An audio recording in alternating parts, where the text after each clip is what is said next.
నమస్తే అండి. మన దేశంలో అతిథి దేవో భవ అన్నారు. అంటే ఇంటికి వచ్చే అతిథులు దేవుడితో సమానమని. కానీ ఆ దేవుళ్ళు అప్పుడప్పుడు వస్తే పర్లేదు గానీ, రోజు మన పక్కింట్లోంచే దిగొస్తే చాలా కష్టం. పొరుగింటి వాళ్ళు మన ఇంటికి రావటం వల్ల జరిగే నష్టాలు, కష్టాలు అన్నీ ఈ వీడియోలో మీకు వివరణగా చెప్తాను. మన జీవితంలో కొంతమంది ఇరుగు పొరుగు వాళ్ళు కొంతమంది మంచివాళ్ళు ఉండొచ్చు, చెడ్డవాళ్ళు ఉండొచ్చు. అందరూ ఇలాంటి వాళ్ళు ఉంటారని కాదు గానీ, కొంతమంది జీవితాలు ఇలాంటోళ్ళు ఎక్కడో చోటన ఏదో మూలన కనిపిస్తూనే ఉంటారు. కొంతమంది వ్యక్తులు అడుగుపెట్టిన తర్వాత అనుకోకుండా సమస్యలు పెరిగినట్లు అనిపిస్తుంది.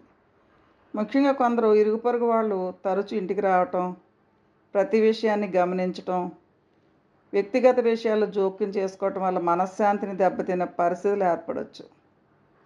అయితే ముందుగా ఈ విషయం గుర్తుంచుకోవాలి. ఇంటికి ఎవరైనా రావటం వల్ల నేరుగా కష్టాలు లేదా నష్టాలు వస్తాయని చెప్పడానికి ఎలాంటి ఆధారాలు లేవు కానీ, కొంతమంది వ్యక్తుల ప్రవర్తన వల్ల సమస్య ఏర్పడే అవకాశం అయితే ఉంటుంది.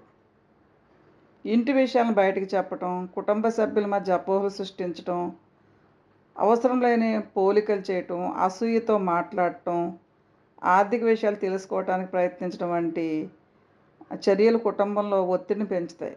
కొన్ని సందర్భాల్లో మనం మన బాధలు, రహస్యాలు, ఆర్థిక పరిస్థితులు అందరికీ చెప్పేస్తాం. ఆ తర్వాత అదే విషయాలు చుట్టుపక్కల వారికి అందరికీ వ్యాపించేలాగా మనకి ఇబ్బందులు తెచ్చేపట్టేవాళ్ళు ఇరుగు పొరుగు వాళ్ళు. అందుకే ఎవరికైనా మర్యాదగా వ్యవహరించాలి కానీ వ్యక్తిగత విషయాలు పరిమితులు పాటించాలి.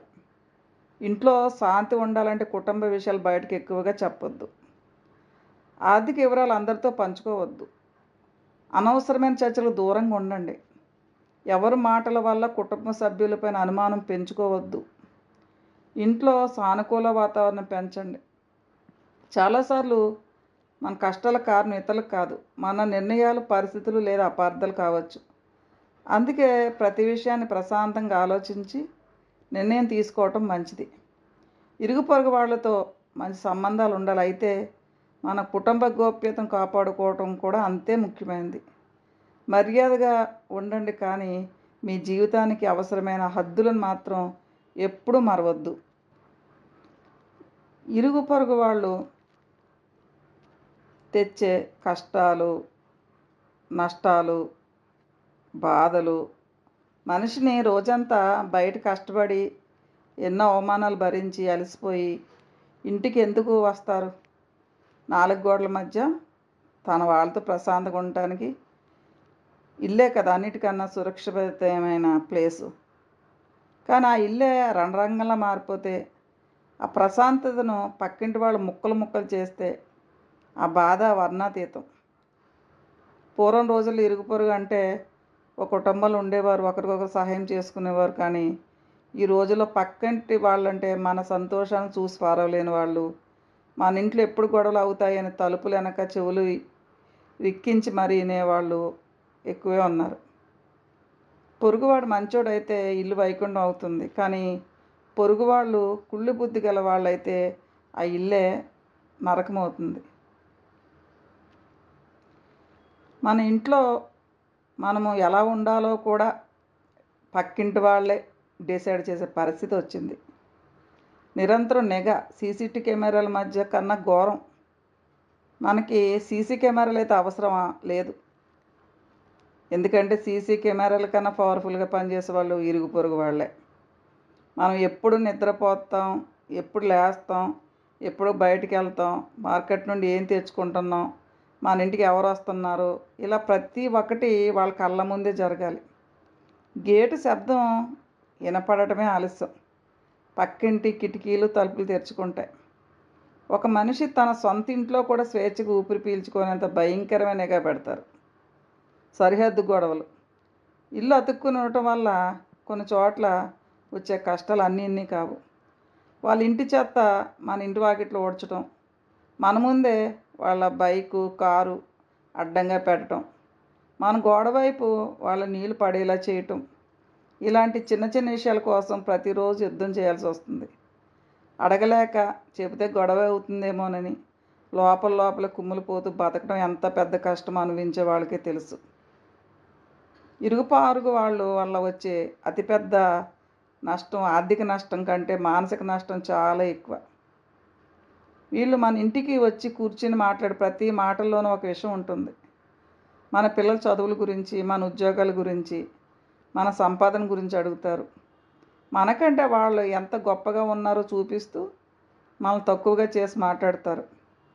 మా అబ్బాయికి ఆ కంపెనీలో అంత ప్యాకేజీ వచ్చింది, మీ అబ్బాయి ఇంకా అక్కడే ఉన్నాడా, లేదా మేము ఆ కారు కొన్నాం, మీరు ఇంకా ఆ బైక్ పైన తిరుగుతున్నారా, ఇలాంటి మాటలు విన్నప్పుడు అంతవరకు ప్రశాంతంగా ఉన్న కుటుంబంలో లేనిపోని అశాంతి మొదలవుతుంది. కుటుంబాల మధ్య గొడవలు పెట్టడం, భార్యాభర్తల మధ్య లేదా అత్తాకోడల మధ్య చిన్న చిన్న మనస్పర్ధలు వస్తే చాలు వీళ్ళు దాన్ని పెద్దదిగా చేయడానికి రెడీగా ఉంటారు. ఒంటరిగా దొరికినప్పుడు భార్యకు భర్త గురించి నూరిపోయటం, భర్తకు భార్య గురించి నూరిపోయటం, కోడల గురించి అత్తకి, అత్త గురించి కోడలికి, అన్నాదమ్ములకి, తోటి కోడలకి, ఇలాగా ఫ్యామిలీస్ అన్ని రిలేషన్స్లోని ఇలా మాటలు నమ్మి ఎన్నో కాపురాలు మొక్కలైపోయిన సందర్భాలు ఉన్నాయి. మన ఇంట్లో శాంతిని సంతోషాన్ని దోచుకెళ్ళే దొంగలు వీళ్ళు. సమాజంలో మన పరువు తీసేది ఈ పక్కింటి వాళ్ళే. మన ఇంట్లో ఏదైనా చిన్న కష్టం వస్తే సానుభూతి చూపించవలసింది పోయి దాన్ని వీధి వీధికి చాటింపేసి ఆనందిస్తారు. గాసిప్స్ ఇవి కూడా పుట్టిస్తారు. మన ఇంట్లో ఏ సమస్య ఉన్నా అది వీళ్ళకు ఒక వినోదం. ఒకరి ఇంట్లో కూర్చుని ఇంకొకరి గురించి అబద్ధాలు ప్రచారం చేయటం వీళ్ళకి అలవాటు. మన క్యారెక్టర్ని, మన ప్రవర్తనను ఈది నడిబొడ్డు నిలబెట్టి విమర్శిస్తారు. లేనిపోని పుకార్లు పుట్టించి సమాజంలో మనకు తలవంపులు తెస్తారు. ఆపదలు ఆదుకోకపోగా హేళన చేయటం, మనకి ఏదైనా అనారోగ్యం వచ్చినా, ఆర్థికంగా ఇబ్బంది పడుతున్నా దూరంగా ఉండి నవ్వుకుంటారు. పైకి మాత్రం అయ్యో పాపం అంటూనే లోపల మన పతనాన్ని కోరుకుంటారు. మన కళ్ళ ముందు మనల్ని నిర్లక్ష్యం చేస్తూ మన కష్టాన్ని చూసి ఎంజాయ్ చేసి ఇలాంటి మనుషుల మధ్య బ్రతకడం ఒక నరకప్రాయమైన బాధ. ఈ కష్టాలన్నింటికీ ఒక రకంగా మన మొహమాటం కూడా కారణమే. మనం సమాజాన్ని భయపడి పక్కింటి వాళ్ళు ఏమనుకుంటారని మన సొంత సంతోషాలను చంపుకుంటాం. వాళ్ళు మన ఇంటికి వచ్చి గంటల తరబడి వాగుతున్నా, మన పనులు పాడవుతున్న మొహం మీదే ఎల్లండి అని చెప్పలేక నవ్వుతూ భరిస్తాం. మన వ్యక్తిగత విషయాలను వాళ్ళతో పంచుకుని మన చేతులలో మనమే వాళ్ళకి అస్త్రాన్ని అందిస్తాం. ఆ తర్వాత వాళ్ళు అదే దాన్ని వాడుకుని మనల్ని హింసిస్తుంటే బాధపడతాం. మొహమాటానికి పోయి పక్కింటి వాళ్ళని మన నెత్తిన ఎక్కించుకుంటే వాళ్ళు మన గుండెలు నిప్పులు పోయటకు కూడా వెనకాడరు. మనల్ని మానసిక రోగులుగా మార్చే శక్తి ఈ నెగిటివ్ పొరుగువారికి, ఇరుగు పొరుగు వారికే ఉంటుంది. చివరిగా మనము కష్టనష్టాలు, బాధల గురించి మనం బయటపడాలంటే మన చుట్టూ ఒక లక్ష్మణ రేఖను గీసుకోవాలి. పక్కింటి వాళ్ళతో నమస్కారం అంతవరకే ఉండాలి. మన ఇంటి గుట్టును, మన బలహీనతను ఎట్టి పరిస్థితులు వాళ్ళకి చెప్పకూడదు. వాళ్ళు మన జీవితంలో మన ఇంట్లో ఎంతవరకు రావాలో ఆ బోర్డర్ని మనమే నిర్ణయించాలి. ఎవరైతే మన ఎదుగుదలను చూసి ఏడుస్తారో, ఎవరైతే మన ఇంట్లో గొడవలను బయట పెట్టాలని చూస్తారో వాళ్ళకి ఎంత దూరంగా ఉంటే మన ఆయుష్, మన ప్రశాంతత అంత పెరుగుతాయి. లోకం ఏమనుకున్నా పర్లేదు, మన ఇల్లు, మన ప్రశాంతత, మన కుటుంబం మాత్రమే మనకు ముఖ్యం. మనశ్శాంతిని పాడు చేసే ఇరుగు పొరుగు వారి మాటలకు ఒక చెవితో విని ఇంకో చెవితో వదిలేయటం అలవాటు చేసుకోవాలి. అప్పుడే ఈ సమాజంలో మనం తలెత్తుకుని సంతోషంగా బతకగలం. ఇరుగు పొరుగు వాళ్ళతో జరిగే నష్టంలో మొదటి నష్టం మన ప్రేయసి గోవింద. 5 రోజులు ఆఫీస్ టెన్షన్లు పడి శని ఆదివారాలు వస్తే ఇంట్లో కాస్త మనం హ్యాపీగా ఉండొచ్చు అని చెప్పి రిలాక్సింగ్గా కూడా ఉంటాకి ఉండదు. మన ఇంట్లో మన సోఫాలో పడుకుని హ్యాపీగా ఫోన్ చూసుకుందాం అనుకుంటాం. ఎవరో తలుపు కొట్టి పిలుస్తా పక్కింటి వాళ్ళు పర్మిషన్ లేకుండా కొంతమంది వచ్చేస్తారు హాల్లోకి. కొంతమంది తలుపు కొట్టేస్తారు, కొంత తలుపు కొట్టకుండా మరి వచ్చేస్తారు. వాళ్ళు రాగానే మనం ఇల్లు చిరాకుగా ఉందని కంగారు పడతాం. బెడ్షీట్స్ సర్దుకోవాలి, లేదా ఇల్లు చిరాకుగా ఉండదు. అన్నీ పద్ధతులన్నీ మార్చేసుకోవాలి ఎవరైనా మన ఇంటి పక్క వాళ్ళు వస్తుంటే. మనం డబ్బులు పెట్టి కొనుక్కున్న మన సొంత ఇంట్లో మనం నచ్చినట్టు ఉండలేం. మనం ఏం తిన్నా, టీవీలో ఏం చూస్తున్నా, భార్యాభర్తలు ఏం మాట్లాడుకుంటున్నా ప్రతీదీ వాళ్ళకి తెలిసిపోవాలి. మన ఇల్లు మనకి ఒక జైల్లో మారిపోతుంది. రెండో కష్టం, వాళ్ళు నిఘా నేత్రాలు. వీళ్ళు మన ఇంటికి వచ్చేది కబుర్ల కోసం కాదు, మన ఇంట్లో ఏం జరుగుతుందో తెలుసుకోవటానికి. ఆన్లైన్లో ఏదైనా పార్సల్ వస్తే చాలు, ఏం కొన్నాం, ఎంత కొన్నాం, జీతం పెరిగిందా అని అడుగుతారు. మన అబ్బాయికి వచ్చిన మార్కులు ఎన్ని వచ్చాయి అని అడుగుతారు. ఏ టైంకి ఇంటికి వస్తున్నారు, మన ఇంట్లో మనుషుల గురించి అడుగుతారు. మన ఇంట్లో ఏ వస్తువు కొంటున్నాం ప్రతిదీ వాళ్ళ మైండ్లో రికార్డ్ అయిపోవాలి. ఆ ఇన్ఫర్మేషన్ అంతా పట్టుకెళ్ళి ఇంకో పక్కింటి వాళ్ళ దగ్గర కూర్చుని మన గురించి మాట్లాడుకుంటూ ఉంటారు. వీళ్ళు పొరుగు వాళ్ళు కాదు, జీతం లేని CCTV కెమెరాలు. వీళ్ళ వల్ల మన వ్యక్తిగత విషయాలు ఈదికెక్కుతాయి. మూడో నష్టం, ఆర్థిక నష్టం మరియు వస్తువుల నష్టం. వీళ్లకు మన ఇల్లు ఒక ఫ్రీ సూపర్ మార్కెట్లా కనిపిస్తుంది. కూరలు వేయటానికి కొంచెం కొత్తిమీర ఇవ్వండి, నిమ్మకాయ ఇవ్వండి, కరివేపాకు ఇవ్వండి, అల్లం వెల్లుల్లి పేస్ట్ ఇవ్వండి, పంచదార ఇవ్వండి. ఇవన్నీ చిన్న చితక ఎన్నో ఉంటాయి. ఇవన్నీ మనం లెక్కేసుకుంటే, మొత్తం లెక్కిస్తే మన బడ్జెట్ తలకిందులైపోతుంది. ఇవి కాకుండా మా ఇంట్లో చుట్టాలు వచ్చారు, మీ మిక్సీ ఇవ్వండి, ఇస్త్రీ పెట్టి ఇవ్వండి, మీ ల్యాప్టాప్ ఇవ్వండి ఒక గంట అని అడుగుతారు. తీసుకునేటప్పుడు శ్రద్ధగా తిరిగి ఇచ్చేటప్పుడు ఉండదు. వస్తువుని పాడు చేసి రిపేర్ తెచ్చి మన చేతిలో పెడతారు. మనం అడగలేక వాళ్ళు బాగు చేయించక నష్టం ఎవరికి? మనకే కదా. ఐదో నష్టం, కొంతమంది పొరుగు వాళ్ళు వస్తూ వాళ్ళ పిల్లల్ని ఎండబెట్టుకుని వస్తారు. ఆ పిల్ల మన ఇంట్లో అడుగు పెట్టడమే ఒక సునామీలాగా ఉంటుంది. రాగానే టీవీ రిమోట్ లాగి కింద కొడతారు, షోకేసులు వస్తువులు పాడు చేస్తారు, గోడల మీద పెన్నులతో గీతలు గీస్తారు, సోఫా కుషన్లు చింపేస్తారు. మనం లోపల రగిలిపోతున్న వాళ్ళ అమ్మ పక్కన ఉండటం వల్ల ఏమీ అనలేం కదండి. పిల్లలు ఆడుకుంటున్నారని వాళ్ళు సింపుల్గా అనేస్తారు. పిల్లలే కదండి, ఆడుకుంటున్నారు సరదాగా మీ ఇంట్లో అని చెప్తారు. కానీ అక్కడ ఇరిగిన రిమోట్కి పాడైన వస్తువులకు డబ్బులు పెట్టుకోవాల్సింది ఎవరు? మనమే కదా. పిల్లల పేరుతో జరిగి ఈ ఆస్తి నష్టం తట్టుకోవటం చాలా కష్టం. ఇంకా ఐదో కష్టం, టైమింగ్ సెన్స్ లేకపోవటం. కరెక్ట్గా మనం మధ్యాహ్నం లంచ్ చేసో లేకపోతే డిన్నర్ ప్లేట్ ముందుకు పెట్టుకుని తిందాం అని లోపల కరెక్ట్గా ల్యాండ్ అవుతారు. అబ్బా మీ ఇంట్లో చికెన్ బిర్యానీ వాసన అదిరిపోతుందండి అంటారు. మొహమాటాన్ని కూర్చోండి కాస్త తిందురుగానని అనక తప్పదు కదా. వాళ్ళు కూడా అసలు సిగ్గు మొహమాటం లేకుండా కూర్చుని తినేస్తారు. మన కోసం, మన పిల్లల కోసం వండుకున్న స్పెషల్ వంట అంతా వాళ్ళే తినేయటం వల్ల మన ఫుడ్ నష్టం కూడా జరుగుతుంది. పోనీ తిని ఊరుకుంటారా? ఉప్పు తక్కువైంది, ముక్క ఉడకలేదు అని ఉచిత రివ్యూలు ఇస్తారు. ఇది ఎంత మానసిక క్షోభ అనుభవించిన వాళ్ళకే తెలుస్తుంది. ఆరో కష్టం, డిజిటల్ దొంగతనాలు. మా ఇంట్లో నెట్ రావట్లేదండి, మా అబ్బాయి ప్రాజెక్ట్ సబ్మిట్ చేయాలి, మీ వైఫై పాస్వర్డ్ ఇవ్వండి అడుగుతారు. ఒక్కసారి పాస్వర్డ్ ఇస్తే చాలా, వాళ్ళ ఇంట్లో ఉన్న టీవీ, 3 ఫోన్లు, 4 ట్యాబ్లెట్లు అన్నీ మా వైఫై కనెక్ట్ అయిపోతాయి. వాళ్ళు హాయిగా సినిమాలు డౌన్లోడ్ చేసుకుంటారు. ఇక్కడ మనకి ఆఫీస్ వర్క్ కూడా అవ్వదు. నెలకు మన బిల్లు కడితే వాడుకునేది వాళ్ళు. అలాగే వేసవికాలంలో మన ఇంట్లో ఏసీ ఆన్లో ఉంటే చాలు, కాసేపు కబుర్లు చెప్దామని వచ్చి, అంటే వాళ్ళ ఇంట్లో కరెంట్ బిల్లు సేవ్ అవ్వాలి కదా, మన ఇంట్లో కూర్చుంటారు. వాళ్ళు హాయిగా చల్లగా గడుపుతారు. ఇక్కడ మన కరెంట్ బిల్లులు తడిసి మోపుడైపోతాయి. మన ఇల్లు కాస్త టీవీనే స్టూడియో అయిపోతుంది. ఎదురింటి వాళ్ళు చేతిలో కాళిగిన్ని పట్టుకుని వస్తారు. వచ్చి సోఫాలో కూర్చొని, విన్నావా అమ్మ అంటూ 3వ వీధిలో సుబ్బారావు కూతురు ఎవరితోనో లేచిపోయిందంట, ఆ పక్కిన సాఫ్ట్వేర్ అబ్బాయి అమ్మాయితో లేచిపోయాడంట. ఇవి ఊర్లో కథలన్నీ పనికి మాలిన విషయాలన్నీ చెప్తూ ఉంటారు. మనకి వినటానికి ఇష్టం లేకపోయినా సరే బలవంతంగా అయినా మన చెవులో యాసిడ్ పోసేస్తారు.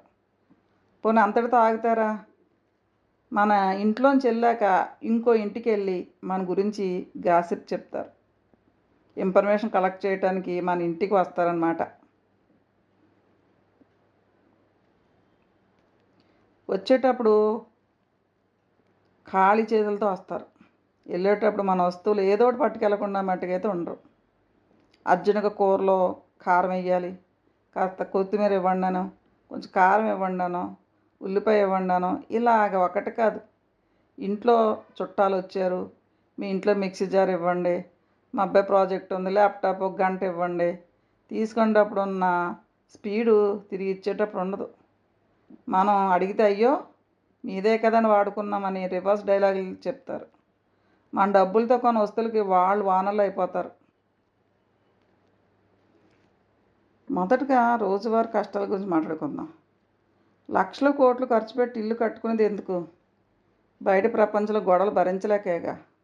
ప్రశాంతంగా 4 గోడల మధ్య స్వేచ్ఛగా ఉండటానికి. కానీ ఆ ఇంట్లో కూడా స్వేచ్ఛ లేకపోతే ఎలా?